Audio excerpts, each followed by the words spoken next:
दोस्तों हम लेकर आ चुके हैं आप लोगों के लिए फिर से सुबह की सभी ताज़ा और बड़ी खबरें फटाफट अंदाज में बताएंगे दोस्तों एक एक कर आज देश और दुनिया में क्या कुछ चल रहा है। तो चलिए दोस्तों बढ़ते हैं दोस्तों सबसे पहली बड़ी खबर की ओर। बता दोस्तों सबसे पहली जो बिग ब्रेकिंग निकल अखिलेश यादव का भारतीय जनता पार्टी के ऊपर बड़ा हमला। बोले इस बार सपा की आंधी में बीजेपी रुक नहीं पाएगी। इसके बारे में आपको विस्तार से बताएंगे। वहीं पर दोस्तों अगली बिग ब्रेकिंग में हम आपको बताएंगे दोस्तों जी दारा सिंह चौहान बोले बीजेपी के साथ अब कोई वास्ता नहीं। जी हाँ, अब तो अखिलेश के साथ होगा उनका गठबंधन। इसके बारे में आपको विस्तार से बताएंगे। वहीं पर दोस्तों यूपी में जी हाँ धर्म संसद को लेकर मचा बवाल। सुप्रीम कोर्ट ने लगाई जमकर लताड़। जी हाँ, जो लोग धर्म संसद को बढ़ावा दे रहे हैं। वहीं पर दोस्तों अगली बिग ब्रेकिंग में हम आपको बताएंगे दोस्तों जी आपको बता दें कल दोस्तों 14 तारीख के दिन स्वामी मौर्य जो है दोस्तों वो अखिलेश के साथ गठबंधन करने वाले हैं। भाजपाइयों में हड़कंप मच गया। इसके बारे में आपको विस्तार से बताएंगे। वहीं पर दोस्तों लखीमपुर खीरी में दोस्तों जी आरोपियों को जमानत मिलना शुरू। लोगों ने कहा चलो कुछ दिन का नाटक था, हो गया सरकार का काम। इसके बारे में भी आपको विस्तार से बताएंगे। वहीं पर दोस्तों अगली बिग ब्रेकिंग में हम आपको बताएंगे दोस्तों पंजाब में कैप्टन अमरिंदर को नहीं मिल रही है दोस्तों सीटें। जी कैप्टन अमरिंदर पर लोगों का फूटा जमकर गुस्सा। इसके बारे में भी आपको विस्तार से बताएंगे। वहीं पर दोस्तों अगली बिग ब्रेकिंग में हम आपको बताएंगे दोस्तों चाचा शिवपाल को लेकर जी जमकर दोस्तों आपको बता दें अखिलेश यादव ने की तारीफ। बोले चाचा के साथ मिलकर लड़ेंगे चुनाव। इसके बारे में भी आपको विस्तार से बताएंगे। वहीं पर दोस्तों अनुप्रिया पटेल कभी भी दे सकती है भाजपा को इस्तीफा। जी अनुप्रिया की जो पटेल की जो मम्मी है उनको दोस्तों अखिलेश ने दिया एक बड़ा पद। इसके बारे में भी आपको विस्तार से बताएंगे। वहीं पर दोस्तों अगली बिग ब्रेकिंग में हम आपको बताएंगे दोस्तों रॉकेट टिकट ने उड़ाई चित्रा त्रिपाठी की धज्जियां। बोले फिलहाल बीजेपी के लिए काम करना बंद कर दो। जिया फ्री राशन नहीं बल्कि नौकरी दो लोगों को। इसके बारे में आपको विस्तार से बताएंगे। वहीं पर दोस्तों अगली बिग ब्रेकिंग में हम आपको बताएंगे दोस्तों रवीश कुमार ने उड़ाई भारतीय जनता पार्टी की धज्जियां। बोले फिलहाल दूसरे देशों के बच्चों को लगाकर हंसता हुआ बता दिया अपने उत्तर प्रदेश के बच्चों को लगाइए योगी जी जो कि बेरोजगार घूम रहे हैं। कम से कम फोटो का हक तो मत छीनिए उनका। इसके बारे में भी आपको विस्तार से बताएंगे। वहीं पर दोस्तों अगली बिग ब्रेकिंग में हम आपको बताएंगे दोस्तों जी कांग्रेस ने साझा किया दोस्तों 45 साल बाद महज दोस्तों 2014 के बाद दोस्तों 6 करोड़ से बढ़कर 13 करोड़ गरीबों की संख्या हो गई है बेरोजगारों की, जिसको लेकर खुद गोदी मीडिया ने भी छापा है। बताएंगे कैसे मोदी की सरकार का वंटा ढाल हुआ है। वहीं पर दोस्तों अगली बिग ब्रेकिंग में हम आपको बताएंगे दोस्तों आगरा में रातों रात तोड़ा गया मंदिर। भगवाधारियों ने दोस्तों जी म्युनिसिपालिटी का गुस्सा एक विशेष समुदाय पर निकालने की कोशिश की। इसके बारे में भी आपको विस्तार से बताएंगे। वहीं पर दोस्तों अगली बिग ब्रेकिंग में हम आपको बताएंगे दोस्तों सेना प्रमुख ने उड़ाई दोस्तों संबित पात्रा की बखिया। बोले 1962 में हम लड़कर हारे थे लेकिन 2014 में तो हम बिना लड़े ही हार गए। इसके बारे में भी आपको विस्तार से बताएंगे। तो सारी खबरें दोस्तों एक एक कर देंगे, फटाफट अंदाज में देंगे। फिलहाल से चलिए बढ़ते हैं सबसे पहली और सबसे बड़ी खबर की ओर। दरअसल दोस्तों आपको बता दें प्रधानमंत्री नरेंद्र मोदी पर जमकर बरसे अखिलेश यादव। बोले प्रधानमंत्री नरेंद्र मोदी और योगी आदित्यनाथ ने 5 साल में उत्तर प्रदेश को कुछ नहीं दिया, महज महंगाई, गरीबी, बेरोजगारी और महिलाओं की असुरक्षा के अलावा। अखिलेश यादव ने कहा कि इस बार सपा की सरकार आंधी में आ रही है और इस बार सपा को कोई रोक नहीं पाएगा। अखिलेश ने कहा कि 2022 सपा के लिए सबसे सही समय है। जी हां, और जनता के लिए भी सबसे सही समय, क्योंकि जनता के पास 10 मार्च तक का समय है। अखिलेश ने कहा कि ये बीजेपी की सरकार लगातार देश में जिस तरीके का माहौल बना रही है उसको लेकर दोस्तों अखिलेश ने गुस्सा जाहिर किया है। अखिलेश यादव ने कहा कि भारतीय जनता पार्टी जानबूझकर जो यहाँ पर देश में इस तरीके का माहौल बना रही है जिससे कि देश में दोस्तों एक सांप्रदायिकता फैले। अखिलेश यादव ने कहा कि उत्तर प्रदेश की जनता इस बार बदलाव चाहती है और हम उस बदलाव की ओर बढ़ रहे हैं। अखिलेश ने यह भी बताया कि उन्होंने बीजेपी के कई ऐसे नेता हैं जिन्होंने कहा कि हमें टिकट चाहिए और हम उनको टिकट देने को तैयार हैं, लेकिन हम उन लोगों को चुन रहे हैं जो जनता के लिए कुछ काम कर पाए। अखिलेश ने कहा कि आज भारतीय जनता पार्टी में रहने वाले जो नेता और सांसद हैं उनका दम घुटता है बीजेपी में, ना उनको इज्जत दी जा रही है और ना ही उनको देश के लिए काम करने दिया जा रहा है। अखिलेश ने कहा कि फिलहाल सिर्फ बीजेपी के लोगों ने अपनी तिजोरियां भरने का काम किया है, पूंजीपतियों के लिए जो है काम किया है, किसानों को कुचल दिया गया है और गरीब लोगों को दोस्तों रोन दिया गया है। अखिलेश ने कहा अगर ऐसा ही चलता रहा तो एक दिन देश बर्बादी की ओर चला जाएगा और हम ऐसा होने नहीं देंगे। इस बार प्रदेश की जनता को उनका हक मिलकर रहेगा। इस बार सपा की सरकार आएगी और बिजली मुफ्त, सब कुछ मुफ्त में देगी। जी एक तरीके से दोस्तों अखिलेश ने बड़ा दाव खेल दिया है फिलहाल। खैर चलिए हम बढ़ते हैं दोस्तों एक और अगली बिग ब्रेकिंग की तरफ। बता दोस्तों अगली जो बड़ी खबर निकल कर राहुल गांधी का केंद्र सरकार के ऊपर बड़ा हमला। बोले प्रधानमंत्री नरेंद्र मोदी ने जो 45 साल में नहीं हुआ वो महज 8 साल में कर डाला। जी हाँ, दरअसल दोस्तों प्रधानमंत्री नरेंद्र मोदी 2014 में, पुराना बयान तो याद होगा दोस्तों, नहीं याद है तो जरा इस पिक्चर को देखिए। इस पिक्चर में नरेंद्र मोदी दोस्तों चीख चीख कर क्या कह रहे थे 2014 में? वो कह रहे थे कि मेरी किस्मत से गरीबों की किस्मत बनेगी, मैं गरीबी को मिटा डालूंगा, गरीबी को आने नहीं दूंगा। अब आप समझिए दोस्तों 2014 के बाद से देश में क्या हुआ है ये आपको मैं बताता हूं। दोस्तों 2014 में जो बेरोजगारों की संख्या थी दोस्तों वो 6 करोड़ थी।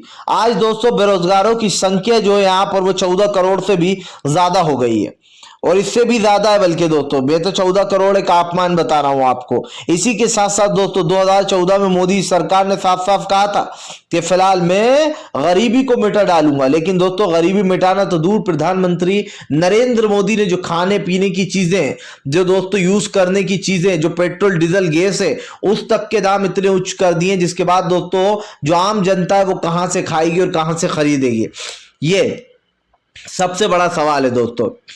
प्रधानमंत्री जो बड़ी बड़ी बातें करते हैं दोस्तों उसका कोई लेना देना ही नहीं है। आज देश में जिस तरीके की दोस्तों एक सांप्रदायिकता फैलाई जा रही है, एक दोस्तों ये कह सकते हैं कि एक माहौल बनाया जा रहा है, उसको लेकर आप समझ सकते हैं कि प्रधानमंत्री नरेंद्र मोदी के मन में क्या चल रहा है। आज देश में दोस्तों जिस तरीके का एक माहौल बनाया गया है, एक प्रोपेगेंडा रचा गया है, इससे कहीं ना कहीं देश की जनता काफी गुस्से में, और होना भी चाहिए। देश में दोस्तों जिस तरीके का माहौल है उससे कहीं ना कहीं जनता को ही गुस्सा आया हुआ है। आज आम जनता से आपने बिल्कुल 6 करोड़ से आज 14 करोड़ पर गरीबी रेखा को पहुंचा दिया है, बेरोजगारों को पहुंचा दिया। उसके बाद भी सरकार कहती है कि हमने देश में काफी कुछ विकास किया है। कौन सा विकास किया है दोस्तों ये पता नहीं फिलहाल। खैर चलिए हम बढ़ते हैं दोस्तों एक और अगली बिग ब्रेकिंग की तरफ। बता दोस्तों अगली जो बड़ी खबर निकल कर आ रही, कल स्वामी प्रसाद मौर्य करने वाले हैं धमाका। जी 14 तारीख के दिन दोस्तों करेंगे धमाका। दरअसल दोस्तों स्वामी प्रसाद मौर्य का कहना है कि उनका बीजेपी से मोह तभी भंग हो गया था जब बीजेपी ने जो है यहाँ पर उनकी बातों को अनसुना करना शुरू कर दिया था। स्वामी प्रसाद मौर्य ने बताया कि वो गरीबों और किसानों के लिए, पिछड़ी जाति के लिए काफी कुछ करना चाहते, लेकिन पिछले 5 साल के उससे उनको कुछ करने नहीं दिया जा रहा है। स्वामी प्रसाद मौर्य ने कहा कि फिलहाल हम एक चीज समझ चुके हैं कि बीजेपी गरीबी रेखा मतलब निचली जाति के लोग और दोस्तों किसानों के साथ नहीं है। वो इन लोगों को प्रताड़ित करती है, इन लोगों को कोई सुविधा नहीं दी जा रही है, और ये जाहिर सी बात है। आपको बताता चलूं दोस्तों यहाँ पर स्वामी प्रसाद मौर्य ने साफ साफ कहा है कि फिलहाल 14 तारीख के दिन सबको पता चल जाएगा वो क्या करने वाले हैं। हालांकि दोस्तों सबको ही पता है कि स्वामी प्रसाद मौर्य सपा में कल शामिल होने वाले हैं। जाहिर सी बात है दोस्तों अखिलेश यादव ने बीजेपी को एक इतना बड़ा झटका दिया है कि बीजेपी दोस्तों सोच सोच कर भी परेशान हो गई होगी कि फिलहाल ये हमारे साथ क्या हो गया। बीजेपी दोस्तों कतई ये नहीं चाहेगी कि उसका जो है यहाँ पर किसी भी तरीके से ये हाल हो, लेकिन दोस्तों कहीं ना कहीं बीजेपी को बड़ा झटका लगा ही है। ये तो साफ है दोस्तों कि बीजेपी पूरी कोशिश करती है अपने आप को बचाने की, लेकिन स्वामी प्रसाद मौर्य को उड़ाने के बाद दोस्तों अखिलेश ने बड़ा झटका तो दिया ही, लेकिन अब स्वामी प्रसाद मौर्य ने बागी सुर कर लिए, और जब किसी के बागी सुर हो जाते हैं तो समझ सकते हैं दोस्तों आप कि वो इंसान क्या करता है। यानी कि बीजेपी को एक बड़ा झटका लग रहा है दोस्तों। ये साफ हो जाता है कि फिलहाल बीजेपी अब पूरी तरीके से फेल हो चुकी है फिलहाल। खैर चलिए हम बढ़ते हैं दोस्तों एक और अगली बिग ब्रेकिंग की तरफ। बता दोस्तों अगली जो बड़ी खबर निकल कर आ रही है दोस्तों आपको बता लखीमपुर खीरी की घटना को लेकर दोस्तों आरोपियों की अब दोस्तों जमानत एक एक कर जमानत दी जा रही है। दरअसल दोस्तों लखीमपुर खीरी में एक शख्स को जमानत दे दी गई है, जिसके बाद दोस्तों किसानों का गुस्सा फूट पड़ा। किसानों ने साफ कर दिया है कि ये सिर्फ बीजेपी का नाटक था। जी हाँ, ये जो भी चल रही थी दोस्तों कार्रवाई वगैरह, जो भी सर्च किया जा रहा था और आशीष मिश्रा के ऊपर और धाराएं लगाई जा रही थी, ये महज दोस्तों एक समझ लीजिए गेम है।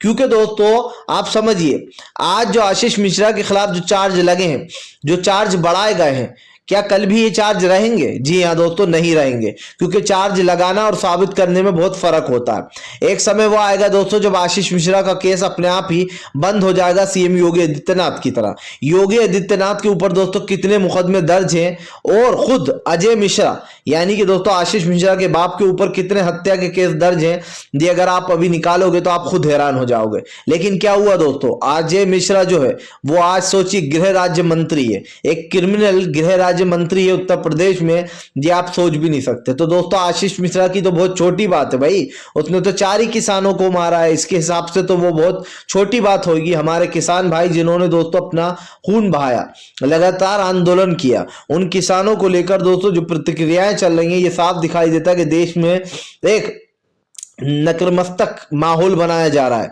जहां पर दोस्तों सरकार ही सब कुछ है।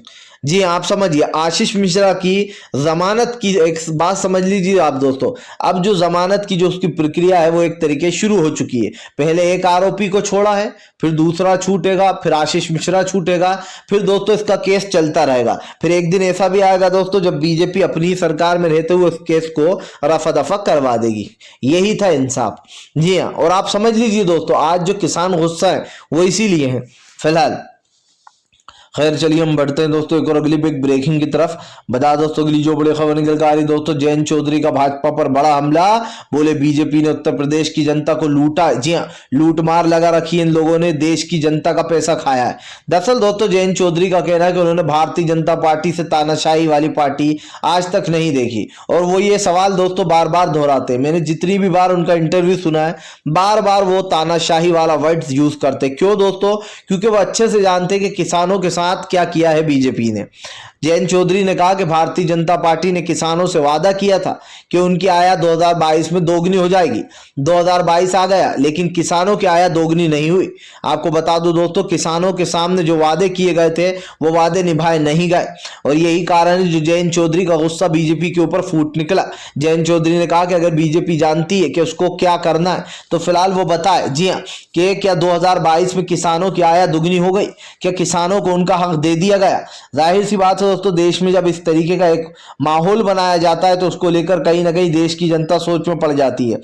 बीजेपी दोस्तों जो लगातार ये बड़ी बड़ी बातें करती है कि हम जो यहाँ पर सब कुछ कर लेंगे, हम सब ठीक है, लेकिन दोस्तों आप देखिए कि आज बीजेपी जो कर रही है देश में, उस चीज को भुलाया नहीं जा सकता है। भारतीय जनता पार्टी दोस्तों देश के विकास के नाम पर लोगों की ठगी कर रही है, और ठगी भी ऐसी दोस्तों जिसमें आम जनता का ही पैसा लूटा जा रहा है। आपसे दोस्तों 100 रुपए लेकर 2 रुपए दे दिए जाते और ढिंडोरा पीटा जाता है कि हमने किसानों को जो यहाँ पर पैसा दिया, उनके खातों में पैसा डाला। आज जो दोस्तों जो खाद का भाव बढ़ा दिया गया है उसमें आपसे लूटा जा रहा है, और आपको आपका ही पैसा वापस कर थोड़ा सा एक हिस्सा वापस कर जो बाराना है वो खुद रख रहा है। तो समझिए, यानी कि सरकार कान इधर से पकड़ो या उधर से, लूट आप ही को रही है फिलहाल। खैर चलिए हम बढ़ते हैं दोस्तों एक और अगली बिग ब्रेकिंग की तरफ। बता दोस्तों अगली जो बड़ी खबर निकल कर आ रही है दोस्तों, अब अनुप्रिया पटेल भी ने भी बताया बागी तेवर। दोस्तों अनुप्रिया की जो मां है दोस्तों वो पहले ही अखिलेश यादव की पार्टी में शामिल हो चुकी है, लेकिन दोस्तों अब ये कयास लगाया जाना है कि जो अनुप्रिया की मां है, जी हाँ दोस्तों, सॉरी, जो अनुप्रिया है दोस्तों अब वो भी जो है यहाँ पर अखिलेश यादव की पार्टी में एसपी में शामिल होंगी। दरअसल दोस्तों अनुप्रिया ने कल रात से ही अपने बागी तेवर शुरू कर दिए थे। कल रात को उन्होंने बयान दिया था जहां पर उन्होंने कहा था कि स्वामी प्रसाद मौर्य का पार्टी से जाना पार्टी के लिए बहुत ही दुखद है।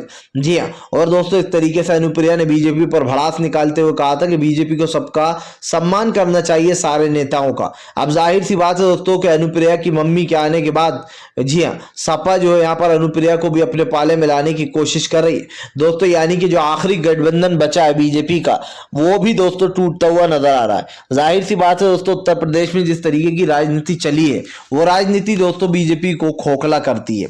आप समझिए, उत्तर प्रदेश में दोस्तों एक प्रोपेगेंडा रचा गया है, चुनाव आयोग के साथ मिलीजुली भगत, लेकिन उसके बाद भी दोस्तों अगर जनता के बम्पर वोट आ गए ना तो अखिलेश यादव को जीतने से कोई रोक नहीं पाएगा।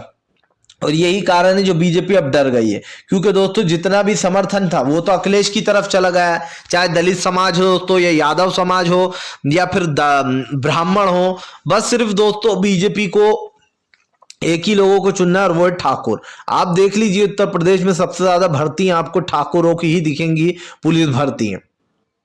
आम जनता बेचारी दोस्तों परेशानी में कर रही है, लेकिन उत्तर प्रदेश की जो सरकार है वो सिर्फ अपना फायदा देखती है। उसको जो मजा आता है जिस चीज में दोस्तों, ये सरकार सिर्फ और सिर्फ वो ही करती है फिलहाल।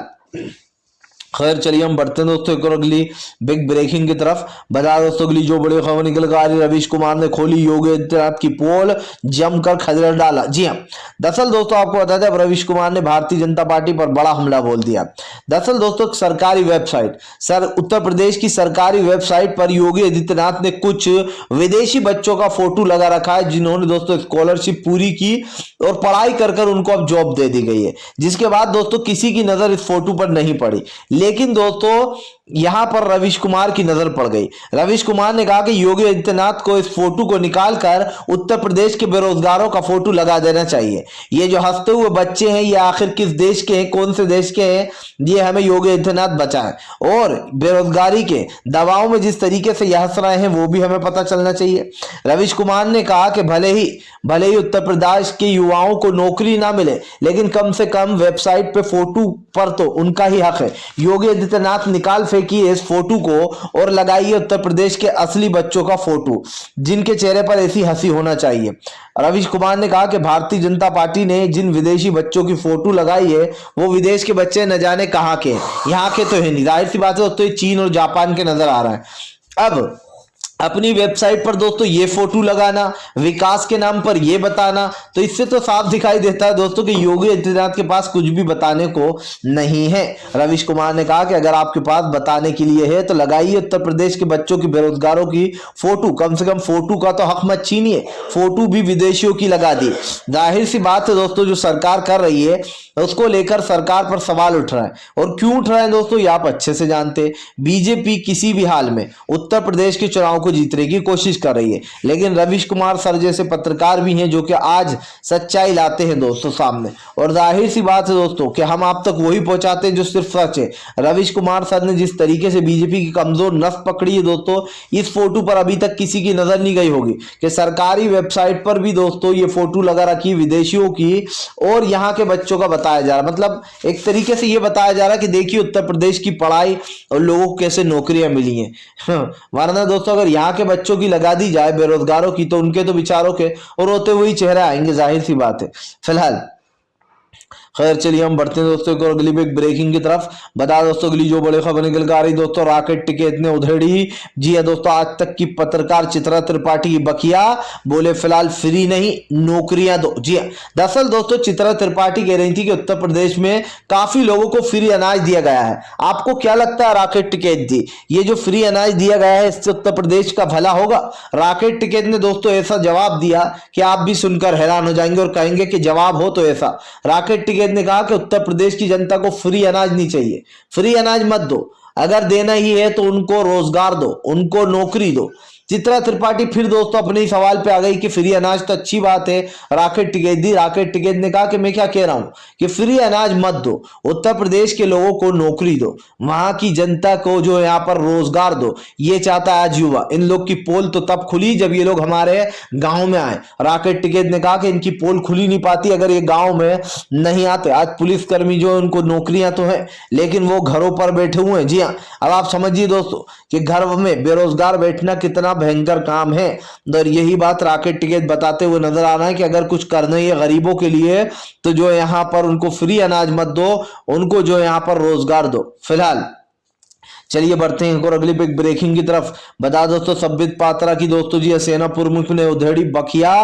पूर्व सैनिक आईपीएस ने दोस्तों बता दे, सेना प्रमुख ने कहा कि अगर जो यहाँ पर लड़ाई हुई नहीं तो हमारे 20 जवान गलवान में शहीद कैसे हो गए अगर चीन घुसा ही नहीं। उन्होंने कहा कि 2014 में तो हम लड़कर हारे थे चीन से, लेकिन इस 2014 में तो दोस्तों जो यहाँ पर समझिए बीजेपी जो यहाँ पर बिना लड़े ही हार गई। जी हाँ, जाहिर सी बात है दोस्तों जो 1962 में जो युद्ध हुआ था दोस्तों उसमें भारत लड़कर हारा था, लेकिन यहां पर तो दोस्तों बिना लड़े ही जो यहां पर हार मान ली है पीएम नरेंद्र मोदी ने। संबित पात्रा बौखलाता रहा लेकिन पूर्व सेना के अधिकारी दोस्तों उसको खदेड़ते रहे।